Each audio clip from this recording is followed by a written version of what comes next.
Comenzamos la segunda semana en nuestra meditación en el libro de Apocalipsis. Esta vez lo haremos en el capítulo 1, versículos 9 en adelante. Ya en el día de ayer, Dani nos introdujo de una manera muy especial en el tema que nos va a ocupar a lo largo de estos días. Él tituló su mensaje Todo bajo control y lo dividió en 4 puntos que quiero recordar esta mañana. Un presente sombrío, hablando de Juan en la isla de Patmos. Una visión sorprendente cuando oye la voz como de trompeta. Luego, un consuelo efectivo y finalmente una comisión sagrada ante la orden que recibe de escribir las 7 cartas. La verdad es que hemos disfrutado muchísimo con esta introducción y nos ayudará también para poder extraer más bendición a lo largo de esta semana. Nosotros vamos a seguir el bosquejo que encontramos en nuestros cuadernillos devocionales, contemplando su gloria. Esperanza cuando estás deprimido por la enormidad de tus problemas. Y la lectura de hoy se encuentra en Apocalipsis 1, versículos 9 al 11, donde dice: Yo, Juan, vuestro hermano y copartícipe vuestro en la tribulación, en el reino y en la paciencia de Jesucristo, estaba en la isla llamada Patmos por causa de la palabra de Dios y el testimonio de Jesucristo. Yo estaba en espíritu en el día del Señor y oí detrás de mí una gran voz como de trompeta que decía: escribe en un libro lo que ves y envíalo a las 7 iglesias que están en Asia, a Éfeso, Esmirna, Pérgamo, Tiatira, Sardis, Filadelfia y Laodicea. Juan está en Patmos. Es una isla rocosa e inhóspita, poco poblada, que está llena de arrecifes y peñascos insalvables, situada en el mar Egeo, a 60 kilómetros aproximadamente de la ciudad de Éfeso, y en medio de un grupo de islas llamadas Espóradas, en la actual Turquía, frente a Grecia. Los romanos la utilizaron como una colonia penitenciaria.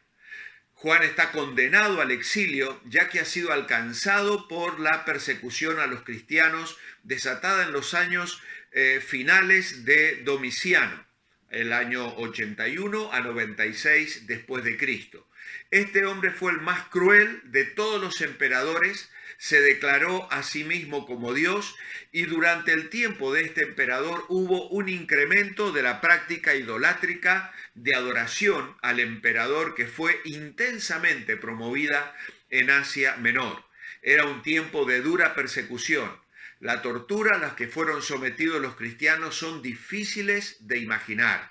Ya las hemos descrito la semana pasada y creo que no hace falta volver a recordar, pero verdaderamente fue muy duro, se cobró muchísimas vidas y sin duda enfrentar esos sufrimientos no fue absolutamente nada fácil. Para los creyentes que pasaban esta tribulación, sin duda era un consuelo saber que su pastor y amigo y compañero, como se declara aquí, también estaba padeciendo igualmente que ellos. El escritor a los evangelios y a las cartas, las epístolas consideradas juaninas, en realidad se abstiene de identificarse a sí mismo por nombre. Sin embargo, Juan, que es el autor de Apocalipsis, no deja ninguna duda en cuanto a su identidad. Ya en el versículo 1 y en el versículo 4 aparece su nombre y ahora dice: yo, Juan, hermano de ustedes y compañero. Así que Juan deja bien claro quién es y dónde está. O sea, es un hermano espiritual y además es un compañero en el sufrimiento que ha sido desterrado de la costa de Asia Menor. La fórmula yo como pronombre personal no es exclusiva de Juan. Pablo también se refiere a sí mismo como yo, Pablo, en Gálatas 5:22, en Efesios capítulo 3, en Colosenses capítulo 1, a los tesalonicenses en el capítulo 2, incluso a Filemón, también su amigo, en el versículo 19. Y aquí en Apocalipsis también Jesús utilizará esta manera de presentarse. Yo, Jesús, en el capítulo 22 y el versículo 16. La razón de utilizar este pronombre enfático yo es evitar cualquier malentendido de identidad y afirmar que es un mensaje auténtico del que está hablando. Juan es bien conocido por sus lectores, pero ellos tienen que darse cuenta de que en su exilio ha sucedido algo verdaderamente extraordinario y que además tiene una importancia extraordinaria para ellos. ¿Qué ha sucedido? Ha visto al Señor Jesucristo y ha recibido mensajes de Él que tiene que entregar a esas iglesias, a las cuales Él conocía de una manera personal. La mayoría de los eruditos insisten en que seguramente Juan pastorearía y recorrería aquella región trabajando y afirmando el corazón de aquellos creyentes. Así que Juan, en lugar de llamarse a sí mismo apóstol, escoge las palabras hermano y compañero, y de este modo se sitúa en el mismo nivel que sus lectores.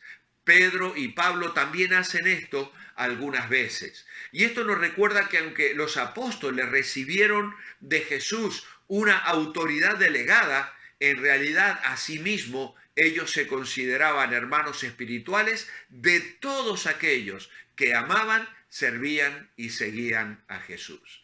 La verdad es que hay una gran diferencia con aquellos que hoy se hacen llamar a sí mismos apóstoles, rodeados de guardaespaldas, viviendo en mansiones y siendo a veces verdaderamente inaccesibles para los creyentes comunes. Es el precio que tiene la fama, dicen algunos, o tal vez la inseguridad de los tiempos que corren. Yo no lo sé, pero lo que sí sé es que estas personas nunca dejaron de ser personas cercanas que ejercieron una autoridad verdaderamente extraordinaria y que está a años luz de la fama, del dinero y de la riqueza de los que hoy se hacen llamar apóstoles. Juan fortalece el concepto hermano con la palabra compañero, que significa más que socio o amigo. Califica el término agregando las palabras en la tribulación, en el reino y en la resistencia paciente que tenemos en Jesús.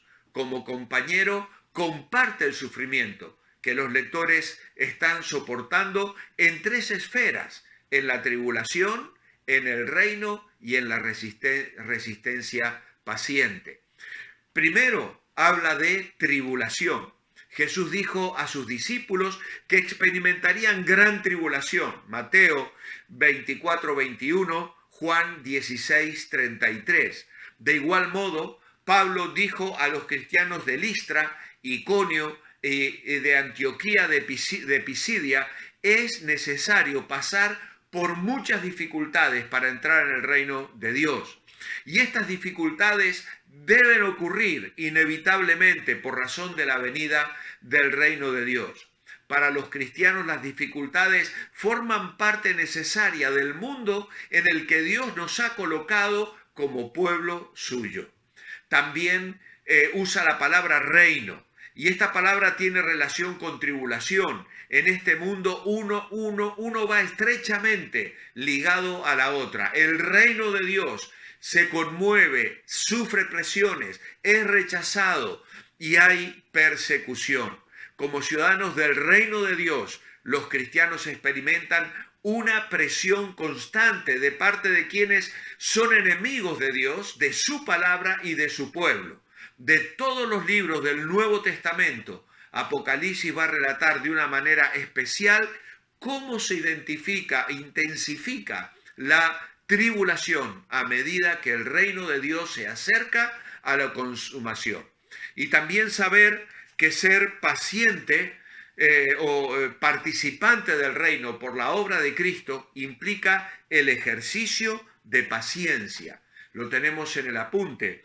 Palabra que significa un aguante firme, constante y entusiasta bajo el peso de circunstancias adversas. Parece una contradicción. Sin embargo, nos habla de ese gozo en la tribulación, de esa pasión que llena el corazón, que enciende el fuego, aún en medio de circunstancias difíciles.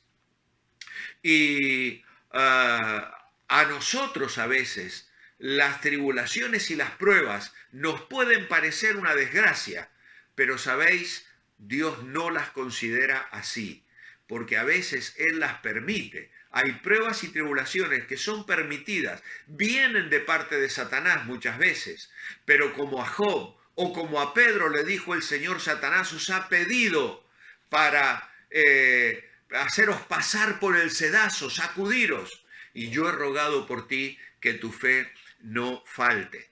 Así que los cristianos enfrentan tribulación porque están en el reino, pero por el otro se les dice que resistan con paciencia, de modo que el reino puede venir por medio de su fidelidad a Cristo. Cuando vemos el reino entra en tribulación, en resistencia paciente, entonces se calma cualquier tensión, la paz del Señor viene sobre nuestros corazones. Un antiguo himno acerca del sufrimiento de Cristo y de los cristianos se cantaba en la iglesia primitiva. Y nosotros en épocas pasadas también cantábamos un himno que decía, si sufrimos aquí, reinaremos allí, en la gloria celestial. Si llevamos la cruz por amor de Jesús, la corona Él nos dará. Juan allí tiene una experiencia especial. Es un éxtasis o un arrobamiento espiritual frecuente en los grandes profetas del Antiguo Testamento. Por eso tenemos Isaías 6 y Ezequiel 1 para leer en los pasajes paralelos, que les daba una percepción espiritual en la que a través de símbolos o figuras o comunicaciones interiores su espíritu fue capacitado para recibir la revelación de Dios en íntima y total comunión con el Señor. Y dice aquí que la voz le ordena escribir un libro a las 7 iglesias. Toda la serie de visiones que provendrán del Cristo resucitado y glorificado. En su aislamiento y soledad, Juan se somete a la voluntad de Dios, no solo para recibir la bendición, sino para ser un medio de bendición para millones de creyentes que recibiríamos el fruto de su trabajo y disposición para Dios. Juan se vuelve porque ha oído una voz como de trompeta.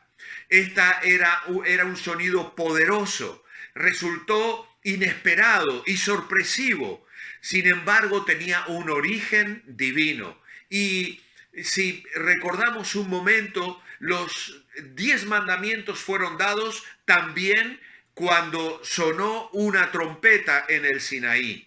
Al comienzo de cada año se anunciaba con toques de trompeta en Israel. El primer día del 7º mes del mes judío, el pueblo celebraba la fiesta de las trompetas y era el preludio del día de expiación. En su discurso escatológico, Jesús habla acerca de su retorno que irá acompañado de un gran sonido de trompeta. Así que el sonido de trompeta introducía el advenimiento de un nuevo intervalo. Y el sonido de trompeta en Apocalipsis llama la atención en cuanto a un importante mensaje. La intensidad de la voz requiere estar alerta y obedecer. Y aunque en este versículo no se identifica la voz, en versos posteriores veremos que el que habla es Jesús, quien se llama a sí mismo el primero y el último, el que vive por siempre jamás. Como meditación hoy nos preguntamos si a veces las pruebas nos hacen aflojar en nuestro ministerio. por causa de una dificultad te retraes y abandonas tu ministerio? Pues mi oración escrita hoy es: amado Padre, ayúdame a enfrentar las pruebas que ser parte de tu reino puedan traer a mi vida.